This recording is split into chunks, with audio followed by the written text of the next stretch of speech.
Aviasales, kassadan tezroq. Bugun bir tiysiz 24 soat Dubay ko'chalarida yashaymiz. Dunyoning eng boy shaharlaridan biri Dubayda bugun men eng kambag'al inson rolida yashab ko'raman. Bunaqa katta shaharda pulsiz yashash qanaqa bo'ladi va odamlar bunga qanaqa munosabat bildirishadi? Bu shaharda uysiz bo'lish qonunan mumkin emas va 24 soat davomida bir tiyin pulsiz qanaqa qilib kun kechirish, ovqatlanish, uxlab turish va shu bilan birgalikda hayotdan zavqlanib yashash mumkinligini sinab ko'raman. Hozir hayotimda birinchi marta Burj Khalifaga qarayman. Voy! Soyasini qarang anuni. Shunchalik balandki, soyasi bulutlargacha tushyapti. Tekin narsalar izlab Burj Khalifa yonidagi Dubai Mallga bordim. Bu yerda dunyoning eng qimmat brendlari bor, eng boy odamlari bor va man bor. Excuse me, is this free aquarium? No, no, sir. Pulli ekan, no, zato tekinga, wow, tekinni o'ziga mana shuncha joy tekin. Voy, tekinga agar mashina bo'lsa, ichkarida bilmadi nima bor. Agar pulinglar bo'lsa, kirib ko'ringlar bizachillar. Wow. Akvarium ichida minglab 140 xil suv osti hayvonlari bor ekan. Agar pulimiz bo'lganda, точно mana shu bolani o'rnida men bo'lardim. Dubai Mallda tekin ovqat berishmasa ham tekin tomoshalar berib turishar ekan. 3 minutdan keyin bu yerda sifrovoy show bo'lar ekan, tak что foydalimiz Burj Khalifaning tagida.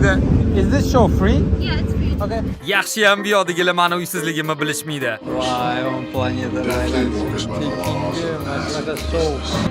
Galaktikamiz yaralish haqidagi 180 gradusli shovni ham ko'rib chiqdim va negadir plyajga borgim keldi. Pulim yo'q bo'lgandan keyin 8 kilometr peshkom yurdim va bunaqa quyoshda rosa chanqab ketdim. O'sha yerdagi Burj Khalifadan peshkom yurib kelganimizda qornim ham ochib ketgan va og'zim qurib ketgan. Men bu yerda villalarning yonida, bilmayman, men bitta, по-моему, suv turibdi. Hozir ichib ko'ramiz, qanaqa suv ekan o'zi. Ochilmaydimi? Bosiladi. Yo'lda tekinga suv ichib olib, manzilimga yetib keldim. Oh, dengiz namuncha muzday. Suv juda ham muzday bor. Tozaligidan tegi ham ko'ryapti. Dubai! Umrimda birinchi marta plyajda dengiz suvida suzib ko'rdim. Neuzeli mana shunaqa mazza qilish tekin, mazza. Excuse me, can I join you? What? 2, 3,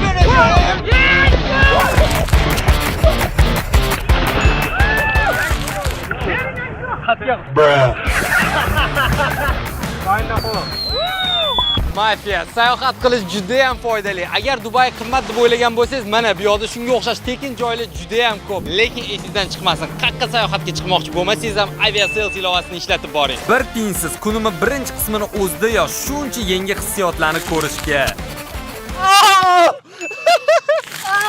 yangi odamlar bilan tanishishga va mazza qilib dam olishga ham ulgurdim.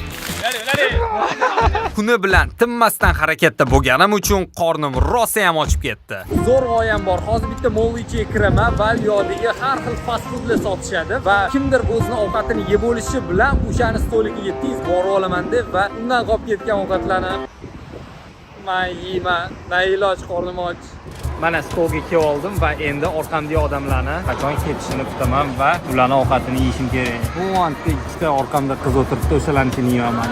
Kutaman o'sha qizlarni ketishini. Lekinchi o'zimni shunaqa yomoq his qilaman, xuddi bir o'g'irlik qilayotgandek his qilaman o'zimni borib. Men bilan turar ekan birinchiroq, qalbimdan hech qilmadi o'zi. Ikkita qiz ham turardi. Bular o'zi bilan olib ketyapti. O'zi bilan olib ketishyapti. Bugun ishni yemasam kerak. Vashga halda qarashga ham ulgurganim yo'q. O'zi yig'ishtiradigan odam kelib olib ketdi. What? Soatlab odamlardan ortgan ovqatni kutishda va qidirishda davom etdim. Men bilan stoldan qoldi. O'zim juda ham yomon his qilaman. Shu nonni olishga men uchun majburman deb o'ylayman. Boshqa o'zi ishlamas qilmadi. Qabuti bu mening nonim. Bo'ldi. Qabuti bu mening nonim deb o'zim tutsam, qabuti o'zim nonimni olib ketyapman, to'g'rimi? Hamma odamlar o'zini nonini olib ketyapti. O'zi zakaz qilgan nonim o'zi olib ketyapti deb o'ylaydi. Bo'ldi, endi men olib o'tira olaman deb va men mashti yeyman. O'zimni nonim, o'zim zakaz qildim, to'g'rimi? To'g'ri. Men faqat tishlangan joylarini bo'lib olaman. Bo'ldi. Ishim hal. Hozir non. Mana bitta ketchupmi bu? Bo'ldi. Ketchup bilan non yirkamizda bugun. Mayli, hasaba qanaqadir kaloriya. Deyishim kerakmi hozir shunaqa narsa kutayotgandi deylar. Просто non bilan ketchup. Kimdir salatni yemayman. Klient chiqib qoldi, klient ketishi bilan ket. Menda klient kelishi uchun ketish kerak. Ket tezroq. Ani uborish meni oxiri haydab yuboradi-yu.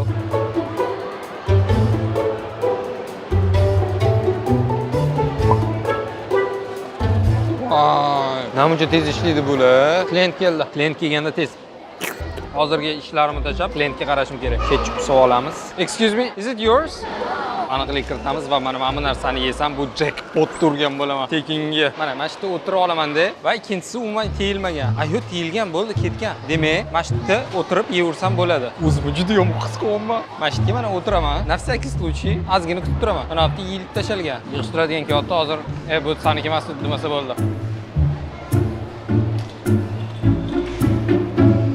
Yomon qaradi menga. Bu saniki emas demasa bo'ldi. Qoshuv bor. O, qoshuv bor. Boshlaymiz. Bu o'zimiz zo'r qisib olmaydi.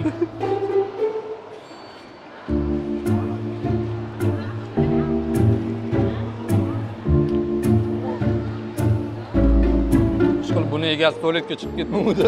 Endi shuni o'ylab yana o'zim yomon qilishni boshlamayman. Bo'ldi, boshladim, men bilmayman. Bo'ldi, shuni yeb chiqib ketishim kerak. Ham ketchup qoldirishmabdi. Lekin butun mana bunaqa bor. Artkurs, bir dunyo kartoshka free. Mafiya, любой davlatda bir tiyin pulsiz ham tirik qolsangiz bo'ladi. Mana bu videoda odamlar bilan kommunikatsiya qilmayapman, chunki bir xil nechasini deb o'ylagan bo'lishi mumkin o'tgan videolarimizda. Va o'shaning uchun shunaqa qilib ham baribir qila olmayman.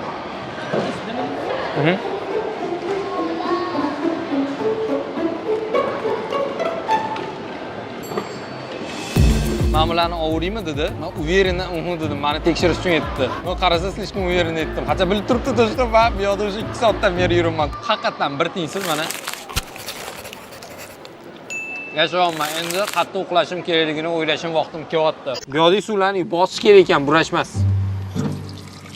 Negadir burchali arabga borgim kelib qoldi va yo'l chetida turgan arablardan tekinga olib qo'yishlarini so'rab ko'rdim. Chunki mendan nima ketdi? Thank you so much. Thank you.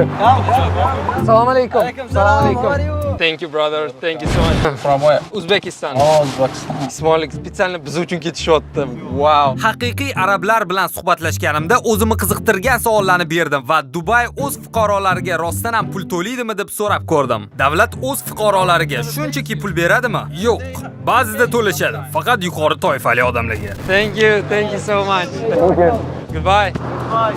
Slishkim uzoq joyga olib kelib qo'yishdingiz. Slishkim uzoq ko'p, slishkim. Yo, mana ancha xuddi burchali arab mehmonxonasida kimdir meni kutayotgandek, men bitta 4 ta arabistonlik akalarni shunaqa uzun yo'lga chaqirtirib olib kelib, endi bechora yana qaytib o'tirishadi. Meni bu yerda yashaydi deb o'ylashdi rostdan ham. Ili bilmayman nima deb o'ylashdi, no. Bekorga ovora qildim.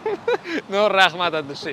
Soat kechki 11 bo'lganda, energiya o'z nihoyasiga yetgandan keyin uxlashga joy topish kerak. Ko'chada uxlash uchun umuman hech qanaqa sharoit topa olmasdan 4 kilometr piyoda yurishga majbur bo'ldim. Mall of the Emirates yoniga keldim. Va bu yerda umuman uxlashga joy topolmayman. Hatcha, o'nta gazonda odamlar uxlayapti. Hozirga ko'rsataman. O'nta gazonda odamlar shahrida o'tiribdi.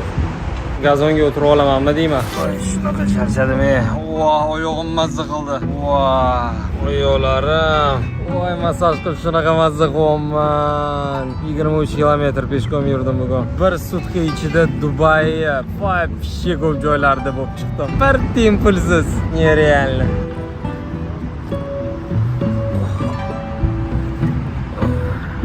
Yuragim hozir shunaqa zo'r dam oldi. Qilib yotish mumkinmikan? Qilib ishtiroq qilmasmikan? Afsuski bu o'tsax. Ketishga majburman. Oyog'im rostdan ham cho'loqlanib qolgan. Yomon urayapti. Mana hozir ichkarilarda yuribman. Qayerda uxlash mumkin? Dubay ko'chalarida umuman skameyka juda ham kam ekan va kam kelib shu Dubayda sovqotaman deb o'ylamagandim.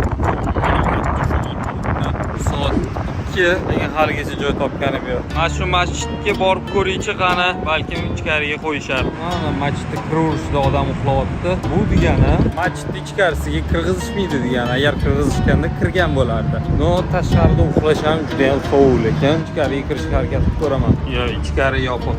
Keyingi variant bu yo'l yuzidagi oстановkalarda tun o'tkazish.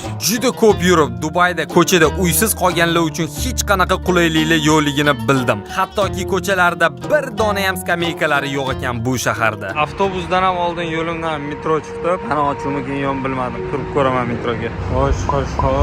Ochiladimi yo'q? O, ochildi. Ichkari joylarda ham konditsioner rosa muzlatib tashaganidan metro ichida ham temir skameykada uxlash imkoni yo'q edi. Soat 2:30 bo'ldi. Umuman Dubay ko'chasida skameyka degan narsa yo'q. Joy yo'ligidan skameykada emas, mana shunaqa joylarda o'tiraverar ekan odamlar. Buni ham hech qayerda yo'q skameyka. Bo'ldi, bugundan boshlab men Dubayga nom beraman. Dubay bu skameykasiga pul yetmagan eng boy davlat. Bir dona ham skameyka yo'q. Bir dona. Mana nimaga Dubayda tilanchilar kam. Tilanchilar ko'payishi uchun ularga munavvar sharoitlar berish kerak, yo'llarga skameykalar berish kerak. Bitta ham skameyka yo'q. Odamlar mana shunaqa o'tirishga majbur chetda. Endi barchada ham uxlasa bo'larmikin? Juda ko'p harakat qilganimdan ahvolim yomonlashdi va qayerda bo'lmasa ham uxlashga rozi bo'ldim. Va nihoyat stul topildi. Menimcha bu охранaniki o'zi kerak.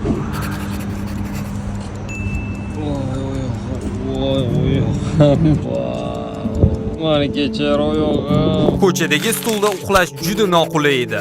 Uyg'onib bir amallab tunni o'tkazdim. Soat 3:40 minut o'tdi. Yana ozgina uxlash kerak, ozgina havo soviyapti. Har doim o'zimda shunaqa challenge'larni sinab ko'rganimda, bu meni umrim davomida esda qolarli sarguzashtlarga, katta tajribalarga va yangi tanishuvlarga boy bo'lib esimda qoladi. Shu bilan 24 soat Dubayda pulsiz yashadim. Like bosib, mafiyamizga qo'shiling.